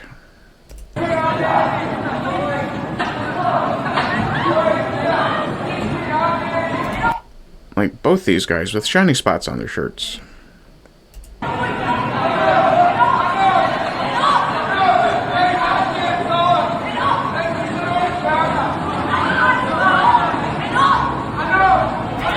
Someone yells enough and they supposedly stop, but I just wanted to point this out. Are those badges? Am I seeing this wrong, or does it look to you like the police are watching and letting it happen? Oh, but they're brown guys. Yeah, you think the cops don't hire brown guys to police their own? This is how they do it. Yeah. When you allow foreigners to police yourself and a foreign population that they belong to in your country, you are surrendering control of your country. Orcs, outcast racial colored subspecies. Why are so many immigrants apparently capable fighters? Gee, did you ever think that maybe the reason we're not is because we don't come from a harsh climate anymore? Yeah, it's kind of funny. I'm 50 years old and I'm probably a more capable fighter than a lot of the 20-year-olds around me. Because of how I was raised. Yeah.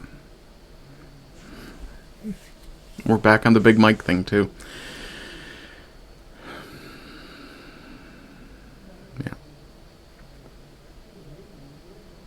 Genocide now, fuck deportation, yeah. Where are you from there, Danny? Australia. Don't you have your own immigrant problem to worry about? Maybe leave the Glaswegians alone, let them sort out their own shit. Speaking of sorting out your own shit, this from my friend Newsfist at Malinformed TV. The rape gangs are the English Holocaust. It's not fucking wrong.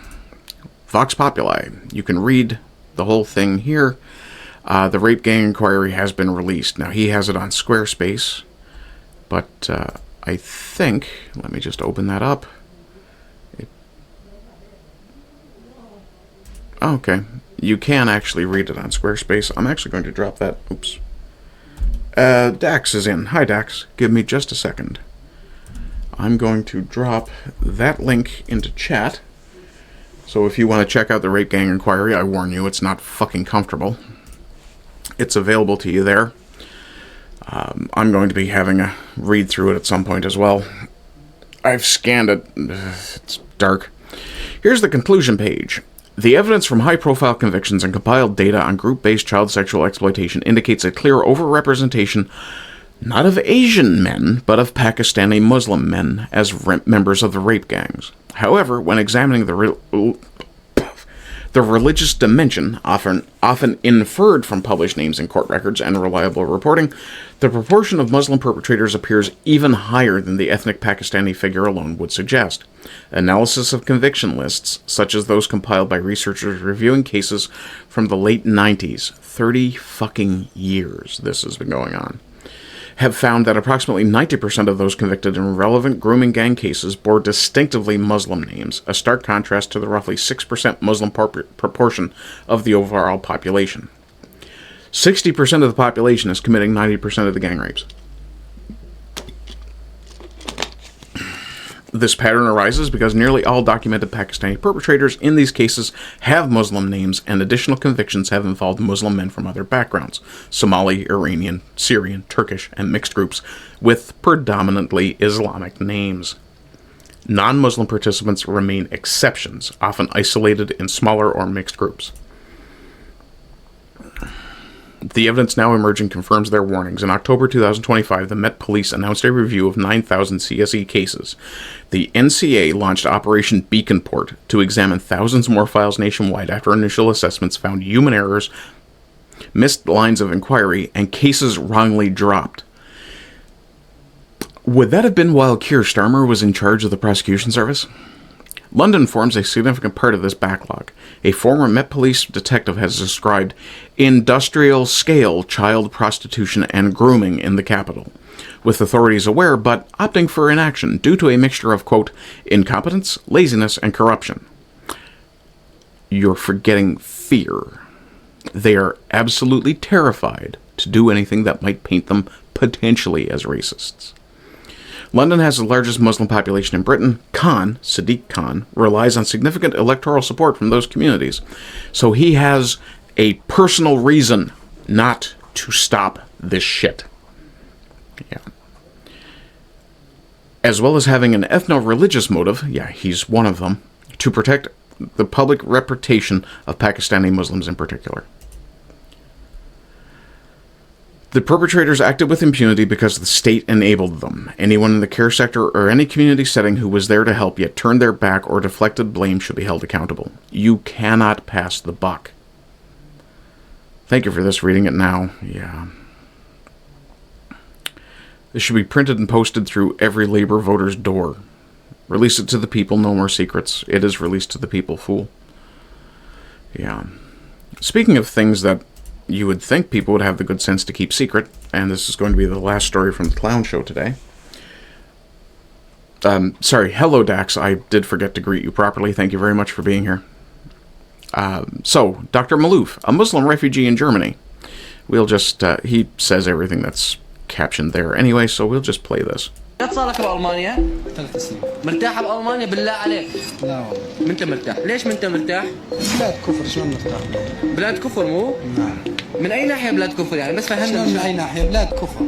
لا أنت العالم تفهمها، الأنبي عالم يقول لك هذول استقبلونا وبلاد المسلمين ما استقبلتنا. إي بلاد كفر وحتى إذا استقبلتنا. حتى إذا استقبلونا. إيه. يعني حتى إذا استقبلنا الألماني يظل كافر. نعم. If the German accepts you, he remains an infidel. Yes. أنت متأكد من هذا الكلام ومقتنع منه.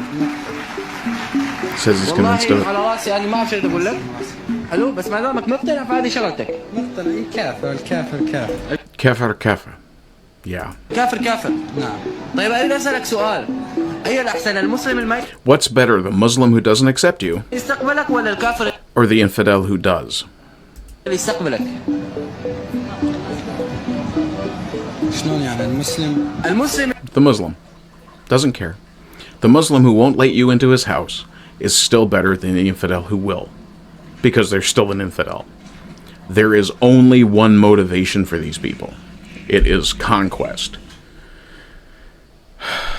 The Western world, and I've said this before about Japan, the Western world will be repaid for their kindness with a blade to their throats. Their children will be raped, their homes will be taken, their people will be driven away. This is what your governments have created for you. And again, I dropped the July is White History Month hashtag. Now, thank you very much for sitting through all of that shit. If you would like to support me, and I deeply appreciate any support I get, you can head over to the Ko-Fi. The link has been scrolling by you this entire time. I know you might not have noticed it more than once. But if you support me on a monthly basis on Ko-Fi, I will put your name in the ticker, unless you ask me not to. One person has. And you will be there alongside Zenreb7 and Simon JJ, to whom I will be grateful as long as they continue to send me money. I mean, that's how it works. I'm a content creator. This is my job. You pay me to do the work. But if you would also like to support me, but you don't have the money to spare, and I understand that, I am in fact the poor, you can go over to... well, you can go anywhere where you see this video. You can interact with it in any number of fashions. Chat, comment. Chat, for example, like Dax is doing. Deeply appreciated. Chat, comment, subscribe, follow, depending on platform. As I said, I would rather you supported me monetarily through the Ko-Fi. If you choose to send a Rumble rant, I can't stop you. I mean, I can't reach through the computer. I can't reach in and grab your hand before you click the mouse. So if you want to send me a rant, fine. I can't stop you. Rumble takes a very high cut, whereas if you send me a message through Ko-Fi, I do believe you have a much higher character count, and I'll still get the money at a much lower rate. And let me make very clear, I support Rumble in attempting to compete with YouTube. I very much do.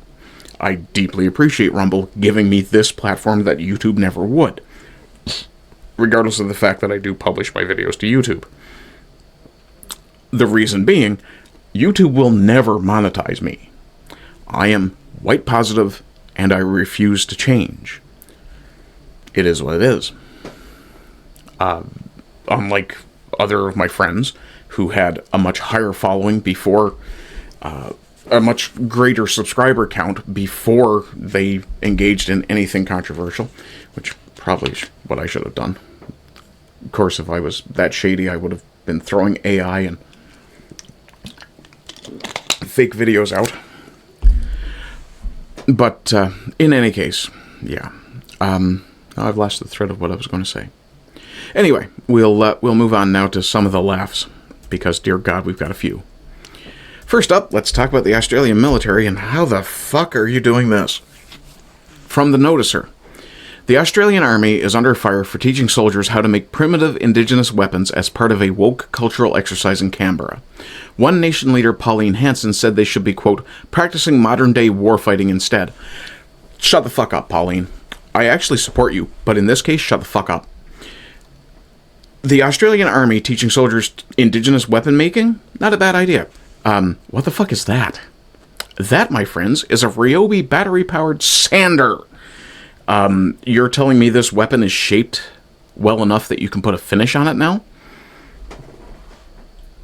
1 second. Which one do I want? This one.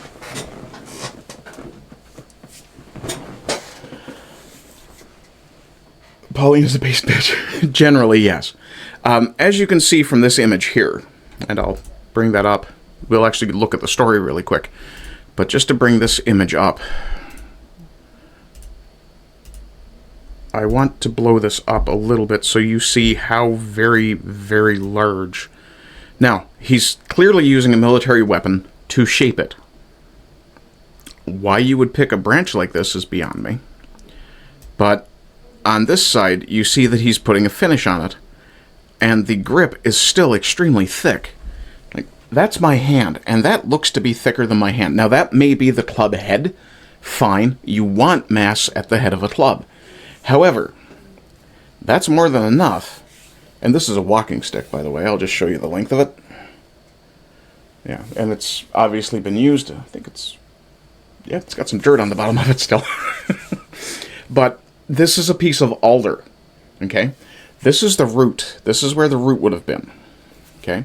That's very hard. Now, you can see, actually, there. 2 fingers on my hand is more than enough width for this. That's at the head. It's, let me see if I can get it rolled around to where it's widest. Yeah. At the head, it's only 2 fingers thick. That's more than enough. And if you're teaching soldiers how to make primitive weapons, then you don't do it this way. How in the hell are you going to have a Ryobi in the field if you need to make primitive weapons? I'm not against primitive weapons by any means. But, and to come back, we'll just show you the selection of piece here was just terrible.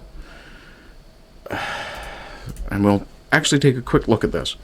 Australian Army slammed for teaching soldiers how to craft indigenous spears. That's not a fucking spear, and anyone who tries to tell you it is deserves to be clubbed with it.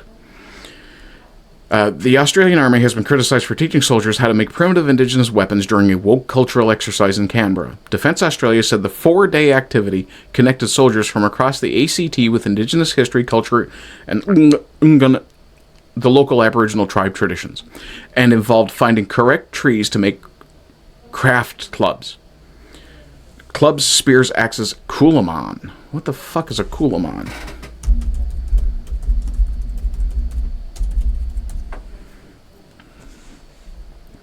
An indigenous Australian container with curved sides. Let's get an image of that. It's a fucking basket. This is a Coolaman, for those of you who don't know. It's a basket. It's a shallow canoe-shaped bowl. Yeah, it's a fucking basket. It's not even crafted very well. Defence Australia, blah, blah, blah, blah, blah, Coolamans. Photos from exercise greenskin show soldiers in uniform making what appear to be clubs out of tree branches. And officer in charge, Major Samuel White, who is Indigenous, said the activity, quote, aimed to show there had been a warfighting culture in Australia for 60,000 years. There weren't any humans 60,000 years ago. Sorry, I'm wrong. Never mind. This is apparently Major White, who identifies as Indigenous. Yeah. One Nation leader, Pauline Hanson, took issue with the exercise on Monday and said that that while it was not the fault of the soldiers, the ADF should be focused on modern weaponry instead. Okay, here's my take on this. Pauline, shut the fuck up. Soldiers should know how to make weapons for themselves if they need them. That's the first thing. Second, this was not intended to teach them how to make weapons. This was intended to teach them how to behave more or less like the caricature of an Aboriginal. Okay? I can go out in the woods. I can take a branch off a tree and make a serviceable weapon inside of 2 hours. That's literally, except for the finish on this, how long this took me. From the time I walked out the door to the time I had it finished, ready for finish. And I literally sanded it with a pocket knife. Actually, a knife very much like this one. There was the fact that they spent 4 days doing this and they used power tools. It's disgusting. It was. I agree with Hansen that it was a woke exercise. I disagree that it was a needless one. Let's see. She used to be a chip shop owner. I got a cold steel spear. I don't like those cold steel spears. I have a cold steel. What is the thing I have from Cold Steel? 1 second.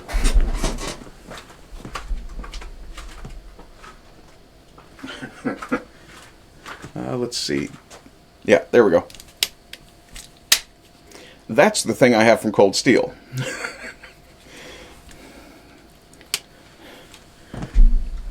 It's a slightly oversized knife. The Raja 2, I think this is. Yeah, I wanted a blade, a kukri-shaped blade for in the woods if I needed it. This is hilariously oversized. I do collect hilariously oversized pocket knives. If you've been on this channel for any length of time, I'm sure by now you've seen my Opinel number 13. I also have an extremely large set of, or a couple of oversized, what are they called? Spanish knife. Navaja. Abos are the stupidest people on earth. Fair, yeah. You have a fixed blade. What, Raja? I didn't know they made them in fixed blade. Actually, I might have known they did make them in fixed blades.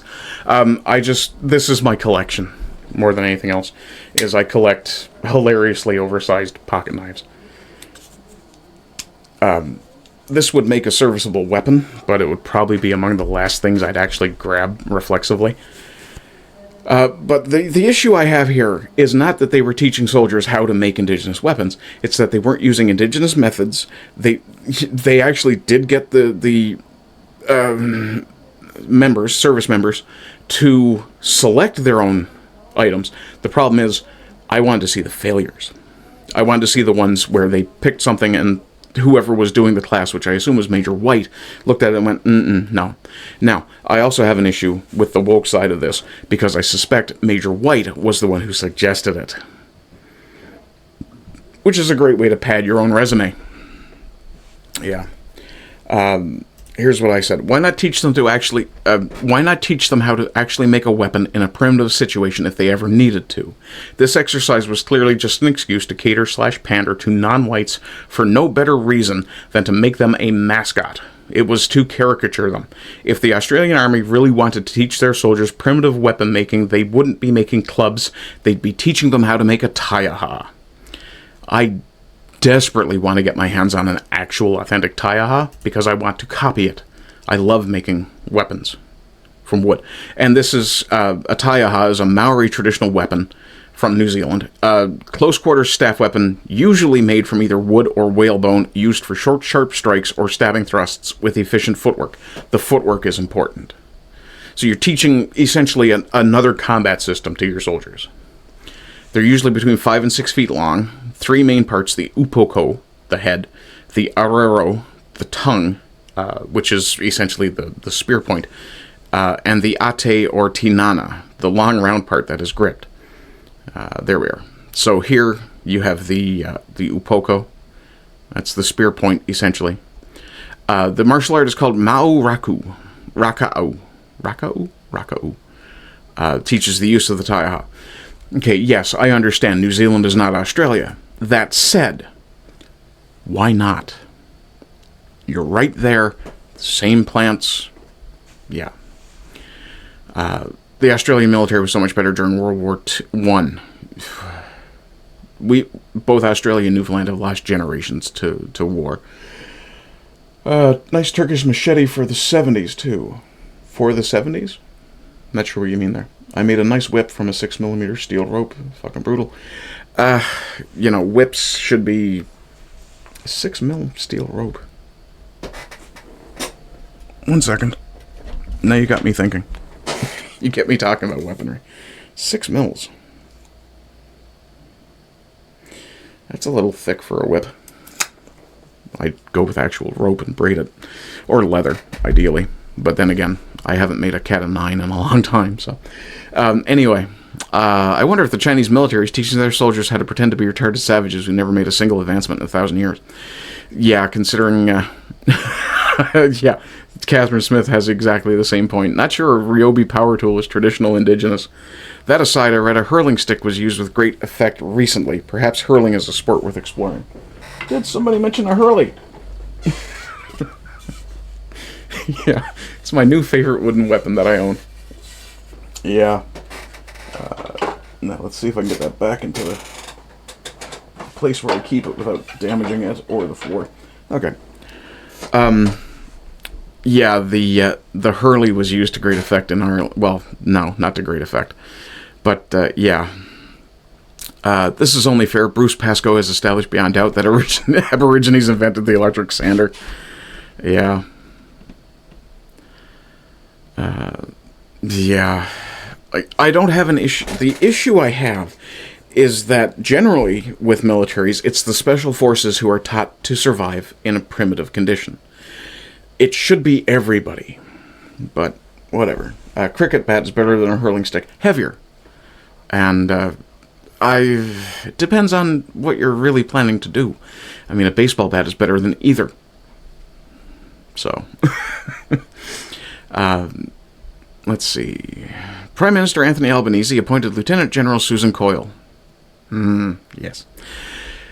Okay, this one, I can guarantee you, is AI before I even play it, because I watched it a couple of times, because it felt AI. This is the thing that appears to be happening a lot with the younger crowd, the younger folks, the younger generations. They appear to have developed the ability to see AI. It's just a pattern recognition thing.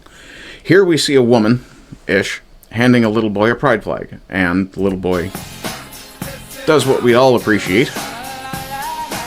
Turns. Now, also, notice that the pride flag changed. I didn't actually notice that before. Here's the part I noticed. He just puts his hand on the bin, and it magically opens, like he's Spider-Man.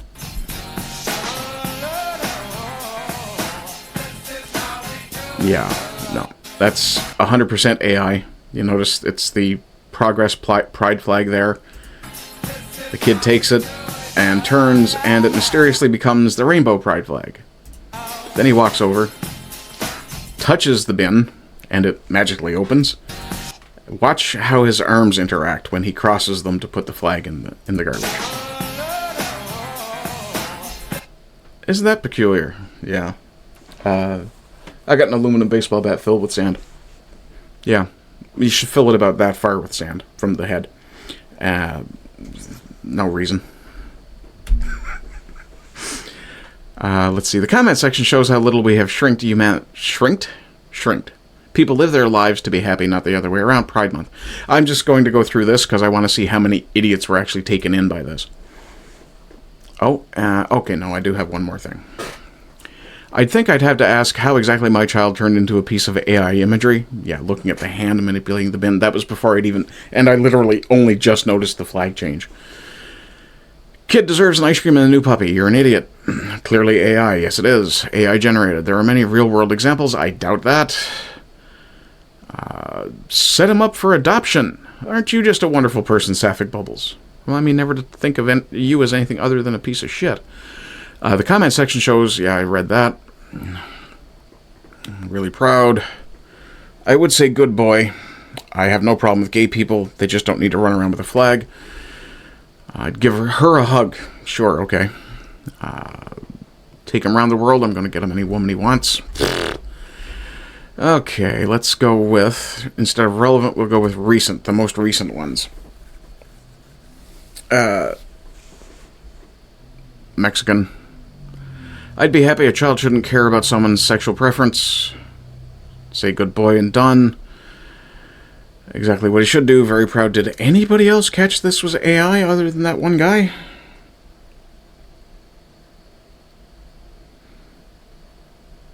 This one definitely didn't. Is this... Jesus.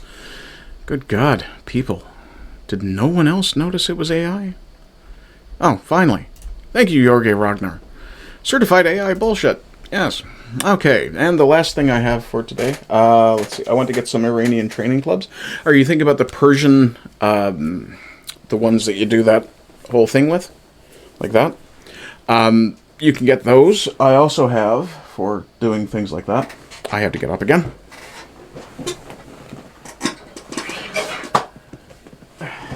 This thing is heavy. This is a Subarito. Get it into the camera so you can see it. It's essentially a training sword from Japan. It is heavy as balls. I think it's about, from the feel of it, 8 to 10 pounds. And once you get this thing swinging, it's for teaching technique. So what it does, more than anything else, is, and I'll show you my forearms. When I'm tipping it, you can see how it... my forearm cords out. It's kind of hard to see. My skin is in bad shape too.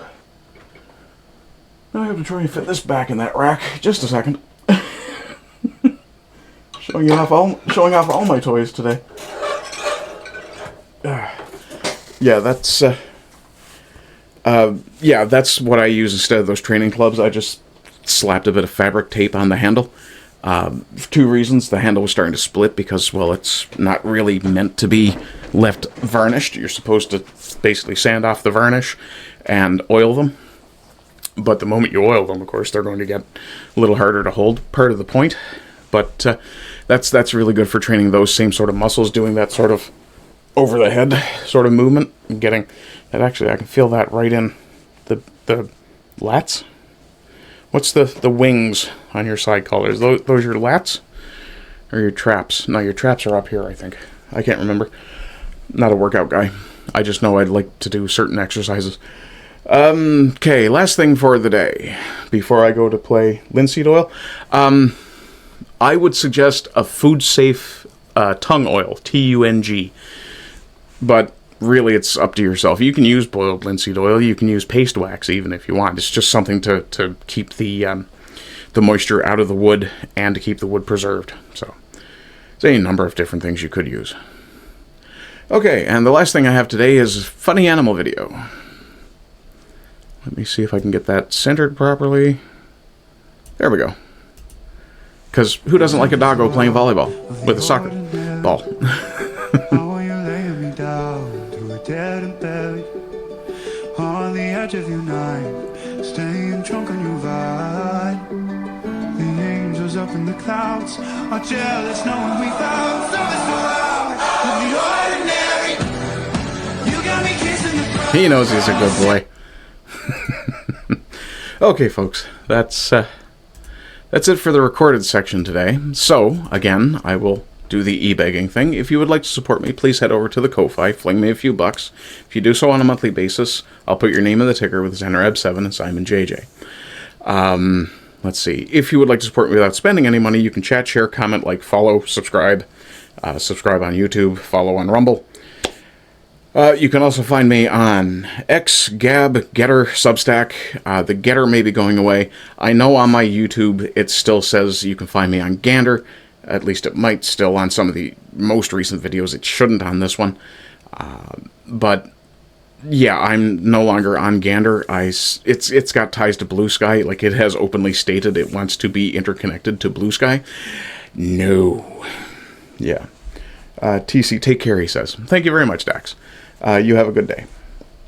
Let's see. So that's actually taken care of the thanks to the chat. It's just Dax today. Let me see. So, I am going to take a short break, probably 5 to 10 minutes, and I'll come back for give or take an hour of gaming.